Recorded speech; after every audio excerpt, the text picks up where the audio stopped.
Hello everyone, welcome to Shubham classes.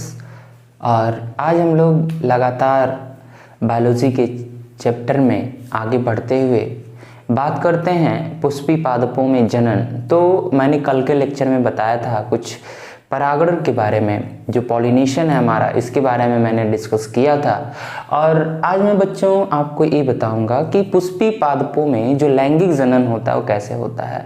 ठीक है, जैसा कि हर जंतु में क्या होता है, लैंगिक और अलैंगिक जनन होता है। ठीक है, तो आपको क्या करना है कि कुछ बेसिक चीज़ें आपको पता रहना चाहिए, तभी आपको आगे क्या होगा समझने में आसानी होगा। ठीक है, तो जैसे हम लोग अपने बारे में, जंतुओं के बारे में तो जानते हैं कि इसका नाम ये है, इसको मेल बोलते हैं, इसको फीमेल बोलते हैं, या ये मेल का पार्ट है या ये फीमेल का पार्ट है। ठीक उसी तरह हम लोग प्लांट के बारे में भी बात करते हैं कि कौन मेल का पार्ट होता है और कौन फीमेल का पार्ट होता है और इसका कार्य क्या होता है। ठीक है, ये सारी चीज़ें हम लोग क्या करते हैं, डिस्कस करते हैं। तो हम लोग बात करेंगे कि पुष्पी पादपों में लैंगिक जनन या पुष्पी पादपों में जो जनन होता है वो कितने प्रकार से होता है। तो पुष्पी पादपों में जो जनन होता है ये दो प्रकार से होता है। कितने प्रकार से होता है? दो प्रकार से।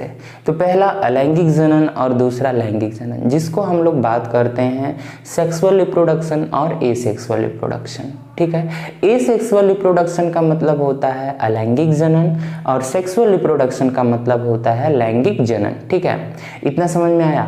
अब हम लोग बात करते हैं अलैंगिक जनन के बारे में। तो अलैंगिक जनन में आप लोग नाम सुने होंगे कायिक प्रवर्धन का, वेजिटेटिव रिप्रोडक्शन। कायिक प्रवर्धन, कायिक प्रवर्धन का मतलब ये होता है कि प्लांट के किसी भी कायिक भाग से हम लोग एक संपूर्ण प्लांट को क्या कर सकते हैं, प्राप्त कर सकते हैं। क्या कर सकते हैं? प्राप्त कर सकते हैं। प्लांट के अर्थात पौधे के किसी भी कायिक भाग, कायिक भाग का मतलब बच्चा ये होता है कि जो हमारा मान लो कोई कंप्लीट प्लांट है। ठीक है, ये मान लो हमारा कोई कंप्लीट क्या है, प्लांट है, और यहाँ से क्या है, तने निकले हैं। ठीक है, ये हमारी क्या है, रूट है।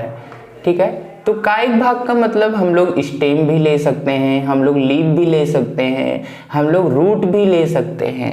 मतलब प्लांट के किसी भी हिस्से से हम लोग एक पूर्ण कंप्लीट भाग को क्या कर सकते हैं, प्राप्त कर सकते हैं। और इसी प्रोसेस को हम लोग क्या बोलते हैं, कायिक प्रवर्धन बोलते हैं। आप लोग गुड़हल का फूल देखते होंगे, गुड़हल नहीं, हम लोग गुलाब कह सकते हैं। गुलाब का जो फूल होता है, रोज का, हम लोग उसका क्या लगाते हैं, स्टेम लगाते हैं ना।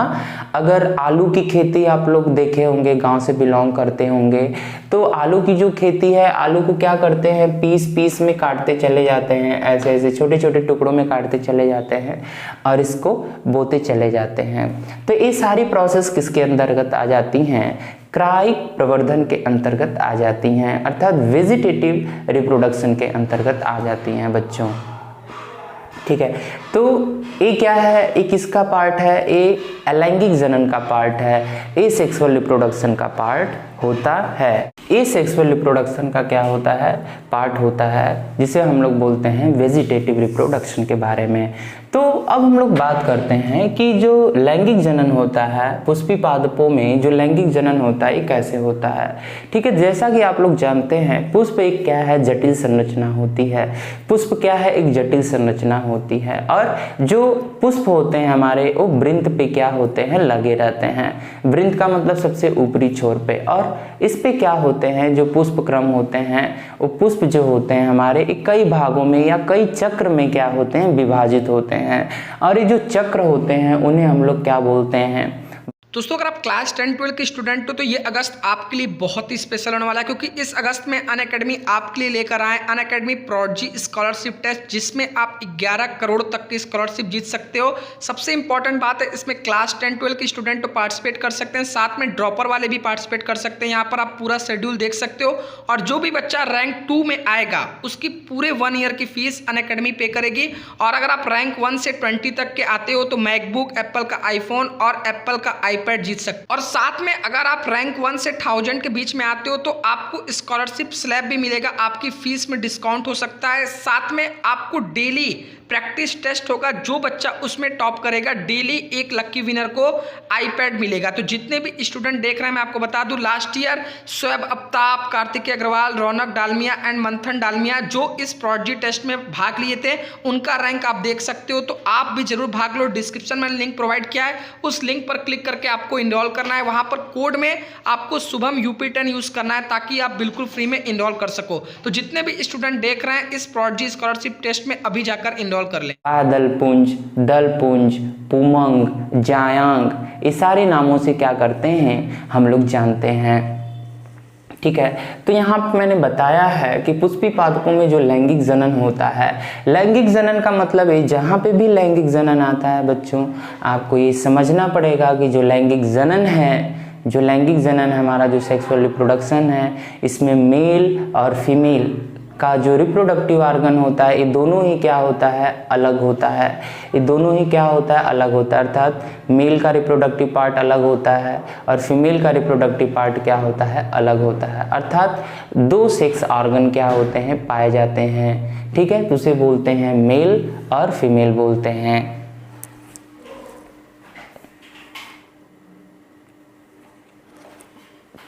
फिर हम लोग बात करते हैं कि ये जो रिप्रोडक्टिव ऑर्गन होते हैं, ये कैसे कैसे क्या होते हैं, विभाजित होते हैं।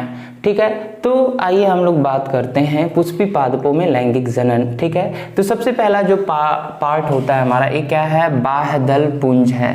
क्या है, बाह्यदल पुंज। ठीक है, तो बाह्यदल पुंज जो है यह पुष्प का सबसे बाहरी चक्र होता है।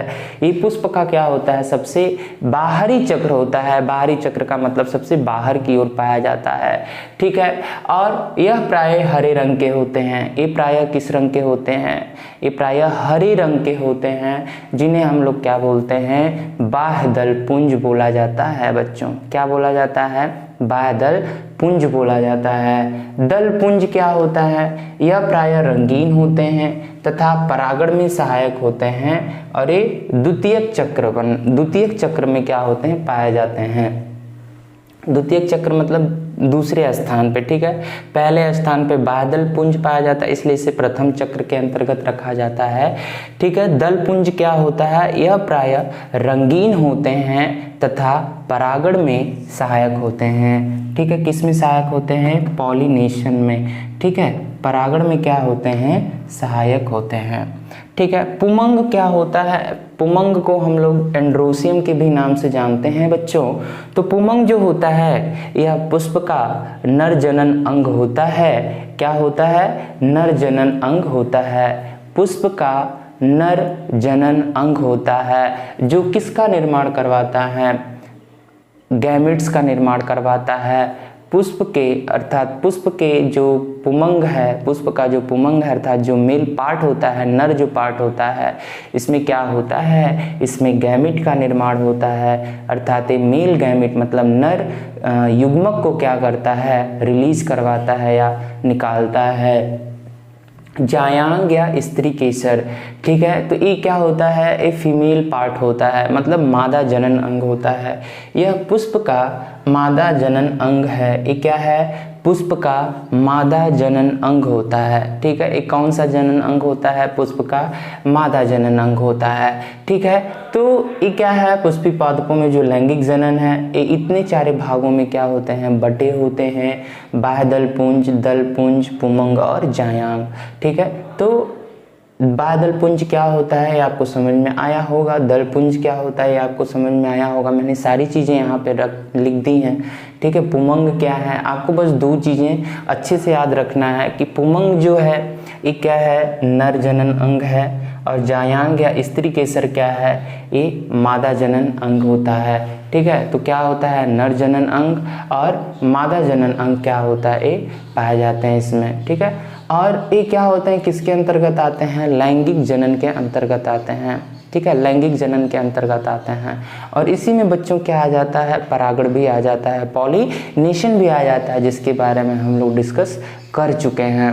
ठीक है, तो इसके बाद हम कुछ और आपको एक इम्पॉर्टेंट चीज़ बता रहे हैं। इसके बाद हम लोग बात करते हैं कुछ जनरल चीज़ों के बारे में जिसके बारे में आपको पता होना चाहिए। तो जैसे हम लोग बात किए थे परागण और निषेचन, दो चीज़ें होती हैं बच्चों, परागण और निषेचन क्या होता है और दोनों में क्या होता है, डिफरेंस होता है। तो परागण क्या होता है, एक अलग प्रोसेस होता है, और निषेचन क्या होता है, एक अलग प्रोसेस होता है। तो आइए इसको भी हम लोग देख लेते हैं। कभी कभी क्वेश्चन पूछा भी जाता है कि परागण और निषेचन में अंतर क्या होता है, या परागण और निषेचन में अंतर क्या है। तो आइए हम लोग देखते हैं। ये हमारा हो गया परागण। इस क्रिया में परागण समान जाति के पुष्पों के वर्तिकाग्र पर पहुंचते हैं। ठीक है, जो हमारा पहला पॉइंट है ये कह रहा है कि इस क्रिया में जो परागण होता है, जो परागण की जो क्रिया है, इसमें समान जाति मतलब एक ही जाति के पुष्पों के वर्तिकाग्र पर पहुंचना ही क्या कहलाता है, परागण कहलाता है। क्या कहलाता है, परागण कहलाता है। तो क्या समझ में आया कि परागण यह ऐसी क्रिया है जिसमें समान जाति के पुष्पों के वर्तिकाग्र पर पहुंचना, समान जाति के पुष्पों के वर्तिकाग्र पर पहुंचना ही क्या कहलाता है, परागण कहलाता है। निषेचन क्या कह रहा है कि निषेचन ये कह रहा है बच्चों कि इसमें नर तथा मादा युग्मकों का संलयन होता है। निषेचन में क्या होता है, निषेचन का मतलब होता है फर्टिलाइजेशन। निषेचन फर्टिलाइजेशन, जैसे हम लोगों के अंदर निषेचन होता है जंतुओं के अंदर, ठीक है, तो सेम प्रोसेस क्या है, इसमें भी यही है। ठीक है, इसमें नर तथा मादा युग्मकों का संलयन होता है। संलयन का मतलब मिलना, ठीक है, फ्यूज होना। ठीक है, तो इसमें क्या होता है, इसमें मेल गैमेट और फीमेल गैमेट जब मिलते हैं तो इस क्रिया को हम लोग क्या बोलते हैं, निषेचन बोलते हैं या फर्टिलाइजेशन बोलते हैं। तो क्या बोलते हैं, निषेचन बोलते हैं या फर्टिलाइजेशन बोलते हैं। तो इसमें मेल गैमेट, मान लीजिए ये क्या हो गया, हमारा मेल गैमेट हो गया, और ये क्या हो गई, हमारी फीमेल गैमेट हो गई भैया। ठीक है, अब ये दोनों जब आपस में मिलेंगे तो इस क्रिया को हम लोग क्या बोलेंगे, फर्टिलाइजेशन बोलेंगे। क्या बोलेंगे, फर्टिलाइजेशन या निषेचन बोलेंगे। ठीक है, इसको क्या बोलेंगे, फर्टिलाइजेशन या निषेचन बोलेंगे। परागण के लिए बाह्य माध्यम आवश्यक होता है, जैसे वायु, जल, कीट तथा जंतु। ठीक है, जैसा कि मैंने बता रखा है इसके बारे में कि जो परागण होता है इसके लिए बाहरी माध्यम जरूरी होता है। वायु का मतलब कि जैसे कुछ सीड होते हैं, हवाएं जब तेज चलती हैं तो इनके द्वारा वो क्या होते हैं, उड़ के, मतलब वायु के द्वारा, तो इसको बोलते हैं वायु परागण। ठीक है, तो वायु के द्वारा क्या होते हैं, मतलब हवा के द्वारा वह एक स्थान से दूसरे स्थान को चले जाते हैं, तो ऐसे क्या होता है, इनका परागण हो जाता है या इनका जनन हो जाता है। फिर जल के द्वारा, जैसा कि मैंने बताया कि जल के बहाव के साथ अगर कोई बीज कहीं दूसरे स्थान पे चली जाती है तो उस प्रोसेस को बोलते हैं जल परागण। फिर कीट के द्वारा, जैसा मैंने कि बताया, जो कीट होते हैं इनके द्वारा वो क्या होते हैं, एक माध्यम से दूसरे माध्यम के स्थान पे चले जाते हैं, तो उन्हें बोलते हैं कीट के द्वारा परागण। जंतु परागण क्या होता है, जैसा कि मैंने बताया था कि जंतु परागण जो होता है, कोई भी एनिमल अगर भोजन करता है, ठीक है, तो जो सीड होते हैं इनके अंदर जो अनडाइजेस्टेड सीड होते हैं, मतलब ऐसी सीड जिसको पचा नहीं सकते, वो क्या करते हैं, अपने डंक के माध्यम से इसको बाहर निकालते हैं, और जब वो बाहर निकालते हैं तो जहाँ पे इनका डंक गिरता है वहाँ पे क्या होते हैं, सीड पनपने लगते हैं। ठीक है, और बहुत सारे ऐसे प्लांट होते हैं कि जो जंतु के शरीर से चिपक कर एक स्थान से दूसरे स्थान को चले जाते हैं, तो उसे बोलते हैं जंतु परागण बोलते हैं। इसके लिए निषेचन में इसके लिए बाह्य माध्यम की आवश्यकता नहीं होती है। निषेचन कोई भी फर्टिलाइजेशन होता है बच्चों, तो उसमें क्या होता है, मोस्टली ये क्या होता है, आंतरिक होता है, लेकिन कुछ निषेचन जो होता है वो बाह्य भी होता है। ठीक है, बाह्य निषेचन और आंतरिक निषेचन के बारे में आप लोग पढ़े होंगे। ठीक है, तो बाह्य निषेचन कहाँ पे होता है, जो वाटर में रहने वाले जो एनिमल होते हैं, अभी हम लोग एनिमल की बात कर रहे हैं इस समय, एक सेकेंड के लिए, तो जो जल में रहने वाले जो जंतु होते हैं इनके लिए क्या होता था, बाह्य निषेचन होता था ना। ये हम लोग जंतु वाले चैप्टर में, मतलब जंतुओं में जनन के बारे में जब हम लोगों ने पढ़ा था तो इसके बारे में मैंने बताया था। ठीक है, तो लेकिन ये पादप का निषेचन है तो इसके लिए बाह्य माध्यम की आवश्यकता नहीं है। इसका जो निषेचन होता है वो कहाँ पे होता है, अंदर की तरफ होता है, ठीक है। और तीसरा जो अंतर है हमारा, परागण एक बाह्य क्रिया है। परागण एक कैसी क्रिया है? परागण एक बाह्य क्रिया है। कैसी क्रिया है? बाह्य का मतलब होता है बाहर होने वाली क्रिया होती है। परागण एक कैसी क्रिया होती है? बाहर होने वाली क्रिया होती है, मतलब ये अंदर नहीं हो सकती, बाहर, जैसे वायु के द्वारा, जल के द्वारा, कीट के द्वारा और जंतुओं के द्वारा क्या होती है? ये प्रस्तावित होती है या की जाती है, ठीक है। यह एक आंतरिक क्रिया है। आंतरिक का मतलब ऐसी क्रिया जो हमारे शरीर के अंदर होती है उसे बोलते हैं आंतरिक क्रिया। तो यह कैसी क्रिया है? यह एक आंतरिक क्रिया होती है। समझ में आया? यह एक आंतरिक क्रिया होती है। तो एक कैसी क्रिया होती है? आंतरिक क्रिया होती है, ठीक है। अब चौथा जो अंतर है, इसके लिए किसी पूर्व क्रिया की आवश्यकता नहीं होती है, ठीक है। परागण में ऐसा नहीं है कि कोई पहले से क्रिया हो या कोई पहले से क्रिया चलती हो तब जाके क्या हो? परागण हो, ऐसा नहीं होता है। परागण क्या होता है? तुरंत होने वाला जो है एक प्रोसेस होता है, ठीक है। निषेचन में क्या होता है? इसमें पहले परागण क्रिया होना आवश्यक होता है। इसमें क्या होता है? पहले परागण क्रिया हो जाएगा तब जाके क्या होगा? निषेचन होगा बच्चों।